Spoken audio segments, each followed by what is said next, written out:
ধান চাষ যেমন গুরুত্বপূর্ণ, আগাছা ঠিক তেমন গুরুত্বপূর্ণ। এই জন্য আমাদের যা একটু ছিটে ফাটা আগাছা না দেওয়ার পর থাকে, এইভাবে আমরা বাস্তব করি।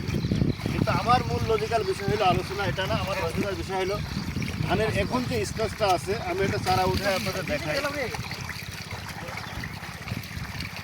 এই দেখেন, আপনার এখন দরকার হলো কার্যকারী কৃষি।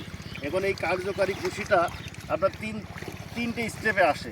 এখন যে স্টেপটা আছে এটা ফার্স্ট স্টেপ, এরপরে আপনার দ্বিতীয় স্টেপে আবার আসবে, তারপরে আবার তৃতীয় স্টেপে আসবে।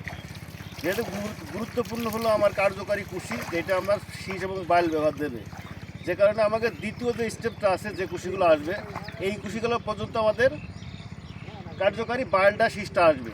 কিন্তু তৃতীয় যেটা আসবে সেটা আমার কার্যকারী বাইল এবং শীষটা হবে না, কারণ এটা চিটার সংখ্যা বেশি হবে। এই জন্য আমরা চেষ্টা করব জমিতে যখন সার প্রয়োগ করব, ঠিক সব কিছুই 35 থেকে 40 দিনের ভিতরে করব, যাতে করে আমার এই চারাটা কার্যকারী কুশিটা আসতে পারে। তারপরে যে কুশিগুলো আসে তৃতীয় স্টেপের, সেই স্টেপের কুশিটা আপনার গুরুত্বপূর্ণ করে কেন কাজে আসে না। তাই আপনাদের কাছে পরামর্শ থাকবে, যত প্রকার সার মাটি যাই ব্যবহার করুন না কেন, এই সব কিছু 40 দিনের ভিতরে করবেন।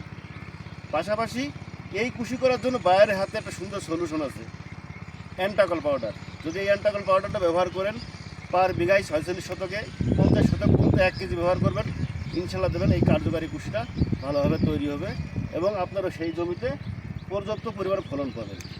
এটুকু আমার বলার ছিল। এবং ম্যাডামের কিছু বলার আছে কিনা, জাস্ট একটু এই বিষয়টা একটু জানান আমাদের। আচ্ছা, আসসালামু আলাইকুম।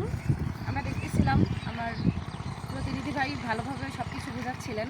কার্যকরী কৃষিটা যদি ভালো হয়, ভালোভাবে বেড়ে ওঠে এবং ভালোভাবে কাজ করে, সেক্ষেত্রে দেখবেন আমাদের ধানটার ফলনও বাড়বে। আর কার্যকরী কৃষি বৃদ্ধির জন্য আমাদের হাতে ভালো একটা সলিউশন আছে বাইরের হাতে, সেটা হচ্ছে এন্টাকল পাউডার। এটা আমাদের ছত্রাকনাশক, খুবই ভালো কাজ করে এবং কার্যকরী কৃষির সংখ্যা বৃদ্ধি করে।